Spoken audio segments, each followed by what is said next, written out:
Hello student, स्वागत है आपका अपने यूट्यूब चैनल वंदना क्लासेस में। तो आज है दिनांक 6 जुलाई से बनने वाले जितने भी करंट के क्वेश्चन बनेंगे उन सभी क्वेश्चंस को आज हम यहाँ पर डिस्कस करेंगे। आज की वीडियो बहुत ही महत्वपूर्ण और शानदार होने वाली है। तो आइए अपनी वीडियो को स्टार्ट करते हैं। वीडियो को स्टार्ट करने से पहले अगर आपको वीडियो अच्छी लगे तो उसको लाइक शेयर एंड सब्सक्राइब जरूर करें। PDF के लिए टेलीग्राम को ज्वाइन करें, इसका लिंक आपको डिस्क्रिप्शन में मिल जाएगा। क्वेश्चन नंबर फर्स्ट है, हाल ही में कोल इंडिया के अध्यक्ष और प्रबंध निदेशक के रूप में किसकी नियुक्ति हुई है? तो देखिए, कोल इंडिया के अध्यक्ष और MD के रूप में अभी नियुक्ति हुई है। तो ये है PM प्रसाद, इनकी नियुक्ति अभी की गई है। 1975 को कोल इंडिया लिमिटेड के रूप में एक होल्डिंग कंपनी की स्थापना की गई थी। स्वतंत्रता के बाद में 1950 के बाद में ऐसी आवश्यकता महसूस हुई कि जिसके कारण कि कोल जो कि कोयला था उसका ज़्यादा प्रयोग किया जाने लगा था। तो इस कारण से 1975 में कोल इंडिया के जो कि स्थापना है उसको किया गया था। तो देखिए, अभी इसके जो MD बनाए गए हैं, PM प्रसाद इसके MD बनाए गए हैं। कामेश्वर राव कौडवंती जो कि CB जो कि SBI बैंक है तो उसके CFO नियुक्त हुए हैं कामेश्वर राव कौडवंती। गोपीचंद हिंदुजा, देखिए गोपीचंद हिंदुजा ग्रुप के समूह अध्यक्ष नियुक्त किए गए हैं। नितिन अग्रवाल, तो देखिए BSF के महानिदेशक नियुक्त किए गए हैं नितिन अग्रवाल।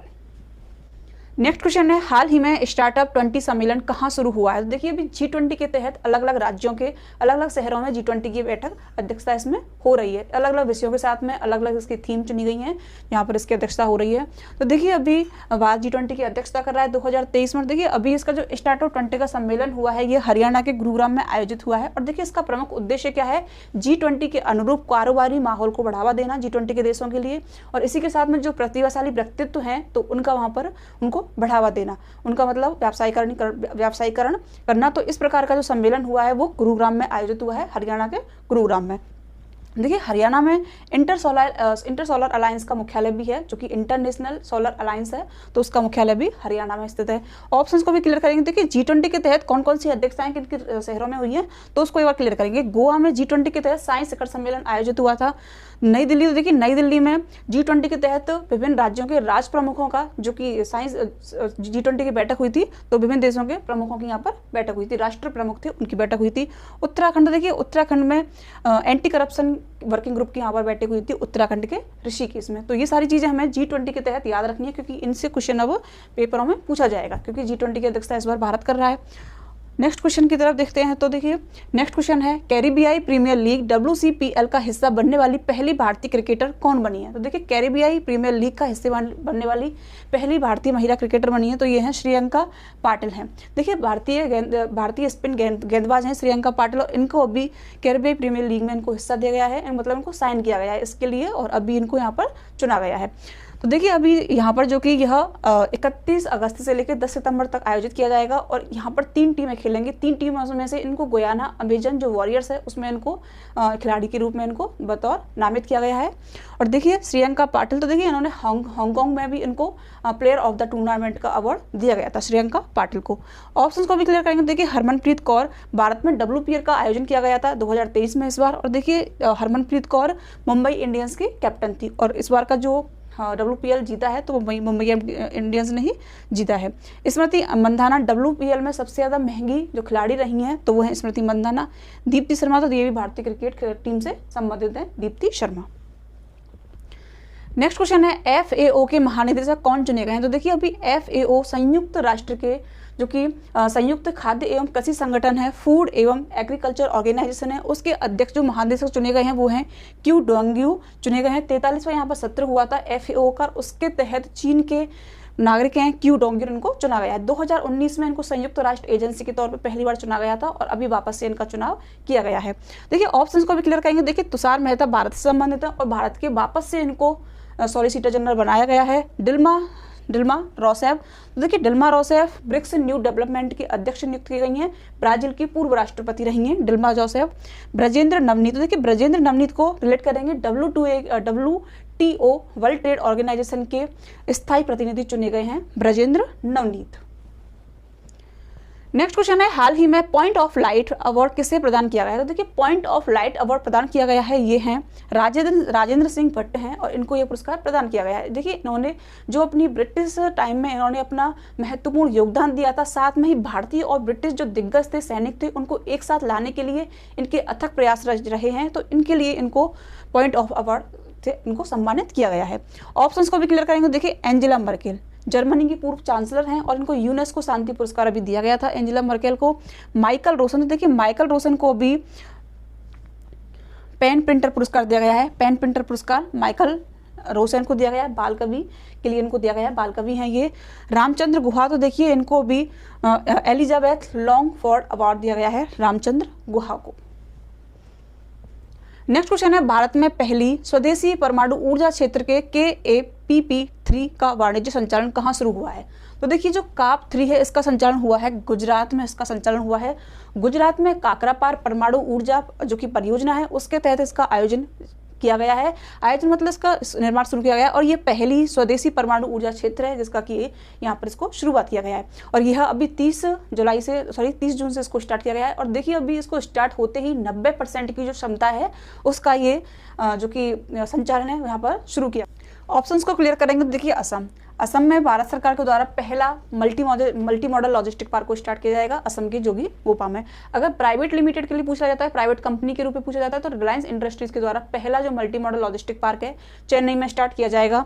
हरियाणा, देखिए हरियाणा में उत्तर भारत का पहला जो कि परमाणु ऊर्जा संयंत्र है हरियाणा के फतेहाबाद में इसको लगाया गया है। उत्तर प्रदेश, देखिए उत्तर प्रदेश से याद रखेंगे कि उत्तर प्रदेश में तीसरे खेलो इंडिया यूनिवर्सिटी का गेम्स का आयोजन हुआ था और इसका जो मस्कट था वो था जीतू बारासिंघा। नेक्स्ट क्वेश्चन है, पीएम मोदी के द्वारा किस राज्य में साई हीरा ग्लोबल कन्वेंशन सेंटर का उद्घाटन किया गया? तो देखिए पीएम मोदी के द्वारा आंध्र प्रदेश राज्य में हीरा ग्लोबल कन्वेंशन सेंटर का उद्घाटन किया गया है। 56,500 वर्ग किलोमीटर में इसको यह फैला हुआ है। और देखिए इसमें दो बड़े बड़े सभागार बनाए गए हैं जिसमें कि 1,000 लोगों के बैठने की क्षमता है और इसको वीडियो कॉन्फ्रेंसिंग के माध्यम से भी इसका उद्घाटन किया गया था। देखिए ऑप्शन को भी इसी हिसाब से क्लियर करेंगे। देखिए कर्नाटक में भी भारत का जो कि विश्व का सबसे बड़ा रेलवे पुल है, स्टेशन है, तो उसका निर्माण किया गया था, उद्घाटन किया गया था, पीएम मोदी के द्वारा किया गया था। और जो हुगली स्टेशन था उसका नाम भी चेंज किया गया था। पश्चिम बंगाल, देखिए पश्चिम बंगाल में 30 दिसंबर 2022 को पहली जो कि वंदे मातरम ट्रेन का संचालन किया गया था। पीएम मोदी ने इसको हरी झंडी दिखाई थी और 7800 करोड़ की परियोजना का उद्घाटन किया था पश्चिमी बंगाल में। दिल्ली, देखिए दिल्ली में प्रधानमंत्री संग्रहालय का उद्घाटन किया था, ये किया था प्रधानमंत्री मोदी के द्वारा इसका उद्घाटन किया गया था। देखिए ऑप्शंस को हमने इस प्रकार से रखा है कि उद्घाटन किया गया है, तो इसी प्रकार से ऑप्शंस को भी हमने यहाँ पर लिया है कि पीएम मोदी के द्वारा किन किन चीजों का उद्घाटन किया गया था। नेक्स्ट क्वेश्चन है, कौन सा शहर ग्रीन हाइड्रोजन पर अंतरराष्ट्रीय सम्मेलन की मेजबानी कर रहा है? तो देखिए अभी अंतरराष्ट्रीय सम्मेलन की मेजबानी करने वाला शहर है तो वो है नई दिल्ली। 5 से 7 जुलाई को अभी इसकी मेजबानी नई दिल्ली के द्वारा की जाएगी। और ग्रीन हाइड्रोजन के द्वारा पारिस्थितिकी तंत्र पर जो कि हरित चीज़ों को बढ़ावा देना है पारिस्थितिकी तंत्र के साथ साथ में, तो इस प्रकार की चीज़ों की यहाँ पर मेजबानी की गई है, नई दिल्ली के द्वारा मेजबानी की गई। और यहाँ पर विभिन्न प्रकार के विचार विमर्श होंगे, इस प्रकार के मुद्दों पर यहाँ पर इसको सम्मिलित किया गया है लोगों को। तो यहाँ पर देखिए इसका मेजबानी करेगा नई दिल्ली। ऑप्शंस को भी देखेंगे तो देखिए बिहार में श्रम साई G20 की बैठक हुई थी। इंदौर, देखिए इंदौर में 17वें प्रवासी भारतीय सम्मेलन का आयोजन किया गया था। बनारस, देखिए बनारस में SCO के तहत पहली सांस्कृतिक एवं पर्यटन राजधानी घोषित किया गया है यूपी के बनारसी शहर को या फिर वाराणसी शहर को। नेक्स्ट क्वेश्चन है, हाल ही में किस राज्य केंद्र शासित प्रदेश ने अपनी कला, संस्कृति और साहित्य के प्रसार के लिए वितस्ता कार्यक्रम की मेजबानी की है? तो देखिए यह जो कि केंद्र शासित प्रदेश है जम्मू कश्मीर है और इसके द्वारा यहाँ पर वितस्ता कार्यक्रम की मेजबानी की गई है। देखिए यह मेजबानी जम्मू कश्मीर की जो कि शिल्प व्यंजन है, साहित्य है, कला संस्कृति है, तो उसको देश के विभिन्न भागों में पहुंचाने के लिए, इसका महत्व बताने के लिए इस कार्यक्रम की शुरुआत की गई है, वितस्ता कार्यक्रम की शुरुआत की गई है। और इसका राइट आंसर है ये है केंद्र शासित प्रदेश है union territory Jammu Kashmir. Options को भी क्लियर करेंगे। देखिए लद्दाख में हेमिस फेस्टिवल का आयोजन किया जा रहा है। लक्षद्वीप, देखिए लक्षद्वीप में अभी मालदीव की तर्ज पर यहाँ पर 300 जो कि विला हैं, वाटर विला हैं, तो उनका निर्माण किया जाएगा 800 करोड़ की लागत से। त्रिपुरा, देखिए त्रिपुरा में अभी खड़ची पूजा जो फेस्टिवल है उसका आयोजन किया गया था त्रिपुरा राज्य में। नेक्स्ट क्वेश्चन है, प्लास्टिक बैग पर प्रतिबंध लगाने वाला दुनिया का पहला देश कौन सा है? तो देखिए प्लास्टिक बैग पर प्रतिबंध लगाने वाला दुनिया का पहला देश बन गया है, ये है न्यूजीलैंड। 2019 में इसको स्टार्ट किया गया था, लेकिन इसके बाद में 2019 को भी जो कि सिंगल प्लास्टिक बैग थे उन पर भी यहाँ प्रतिबंध लगा दिया गया था। और अभी पूरी तरह से जो प्लास्टिक बैग हैं तो उन पर प्रतिबंध लगाने वाला देश बन गया है, वो है न्यूजीलैंड। आयरलैंड, देखिए आयरलैंड से याद रखेंगे, देखिए नीति निर्देशक तत्व आयरलैंड से लिए गए थे। इसके बाद में देखिए कनाडा से याद रखेंगे, सिगरेट पर चेतावनी जारी करने वाला पहला देश है। और ब्रिटेन, देखिए क्लाइमेट इमरजेंसी लागू करने वाला पहला देश बना है, तो वो है ब्रिटेन। नेक्स्ट क्वेश्चन है, दिल्ली में निम्न में से कौन सा स्मारक विश्व विरासत साइट के रूप में शामिल नहीं किया गया है? तो देखिए दिल्ली के जो कि विरासत दी गई है, तो इसमें लाल किला है, हुमायूं का किला है, कुतुब मीनार है और जंतर मंतर है। तो देखिए अभी विश्व विरासत साइट के रूप में जो शामिल नहीं किया गया है तो वो इसमें से है जंतर मंतर है। जंतर मंतर को हम वेधशाला के रूप में से भी जानते हैं। देखिए जंतर मंतर की स्थापना की गई थी, जयपुर के जो शासक थे राजा थे सवाई जयसिंह के द्वारा इसकी स्थापना की गई थी और इन्होंने ही जंतर मंतर का निर्माण करवाया था। जयपुर में, दिल्ली में, उज्जैन में, तो देखिए इनका निर्माण करवाया गया था। इसमें से जंतर मंतर को विश्व विरासत साइट के रूप में जो दिल्ली की जंतर मंतर है उसको शामिल नहीं किया गया है। लेकिन अगर जयपुर के लिए कभी पूछा जाता है कि जयपुर की जंतर मंतर को शामिल किया गया तो उसको शामिल किया गया, लेकिन दिल्ली की जो जंतर मंतर है उसको शामिल नहीं किया गया। लाल किला, हुमायूं और कुतुब मीनार, देखिए लाल किले को 2007 में शामिल किया गया था, हुमायूं का किला और कुतुब मीनार को 1993 में इनको शामिल किया गया था विश्व विरासत सूची में। देखिए ताजमहल या फिर आगरा का किला है तो उनको 1983 में शामिल किया गया था विश्व विरासत सूची में। एक अजंता की गुफाएं हैं तो उनको भी 1983 में भी शामिल किया गया था। नेक्स्ट क्वेश्चन है अजंता की गुफाएं किससे संबंधित है? देखिए अजंता की गुफाएं महाराष्ट्र में स्थित है, महाराष्ट्र के औरंगाबाद जिला में स्थित है और यह बौद्ध धर्म से संबंधित है। देखिए औरंगाबाद का भी नाम चेंज करके अभी संभाजी नगर इसका नाम चेंज कर दिया गया है और इसका जो कि 29 गुफाएं इसमें शामिल हैं जो कि अजंता की गुफाएं। तो ये सिर्फ बौद्ध धर्म से संबंधित है। अगर एलोरा की गुफाओं के लिए पूछ लिया जाता है तो एलोरा की गुफाएं जैन और बौद्ध दोनों धर्मों से ही संबंधित हैं, एलोरा की गुफाएं। नेक्स्ट क्वेश्चन है निम्न में से किस देश को कंट्री ऑफ विंड, हवाओं का देश कहा जाता है? तो देखिए देश है कंट्री ऑफ विंड कहा जाने वाला देश है डेनमार्क है। देखिए अपनी विद्युत क्षमता का 50% ये अक्षय ऊर्जा से प्राप्त करता है और यहाँ पर पवन ऊर्जा का ज्यादा प्रयोग होता है तो इसलिए इसे हवाओं का देश कहा जाता है। डेनमार्क से एक और चीज है कि अभी क्वेश्चन में जो कि पेपर में आया हुआ था कि CO2 को समुद्र के नीचे दफनाने वाला पहला देश कौन बना है, तो वो है डेनमार्क बन गया है। ऑप्शन को क्लियर करेंगे। देखिए भारत को गाँव का देश कहा जाता है, चीन को रेड ड्रैगन का देश कहा जाता है, जर्मनी, देखिए विश्व में जर्मनी हाइड्रोजन से ट्रेन को चलाने वाला पहला देश बना है तो वो है जर्मनी बन गया है। नेक्स्ट क्वेश्चन है निम्नलिखित में से कौन सा भारत सरकार का सबसे पुराना वैज्ञानिक साइंटिफिक विभाग है?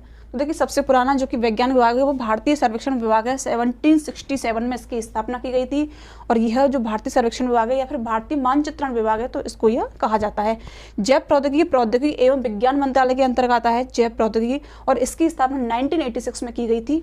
इसके बाद में भारत मौसम विज्ञान विभाग, देखिए पृथ्वी विज्ञान मंत्रालय के अंतर्गत आता है भारत मौसम विज्ञान विभाग और इसकी स्थापना 1875 में इसकी स्थापना की गई थी।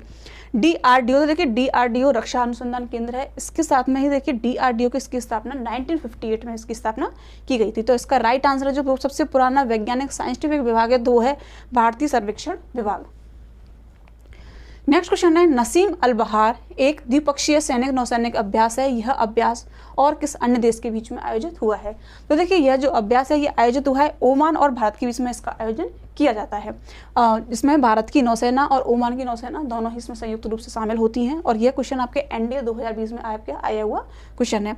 ऑप्शंस को भी क्लियर करेंगे। देखिए संयुक्त अरब अमीरात, डेजर्ट ईगल, संयुक्त अरब अमीरात और भारत के बीच में होने वाला संयुक्त सैन्य अभ्यास है। ईरान, देखिए ईरान, भारत और अफगानिस्तान तीनों के द्वारा ही चाबहार बंदरगाह को विकसित किया गया है, ये चीज हमको ईरान से याद रखनी है। सऊदी अरब, तो देखिए अल मोहम्मदी अल हिंद जो कि संयुक्त सैन्य अभ्यास होता है भारत और सऊदी अरब के बीच में होने वाला संयुक्त सैन्य अभ्यास है। तो इसी के साथ में स्टूडेंट्स आज के प्रश्नों की श्रृंखला को यहीं पर समाप्त करते हैं। वीडियो अच्छी लगी हो, हेल्पफुल लगी हो तो उसको लाइक करें, शेयर करें एंड सब्सक्राइब करें। Thank you.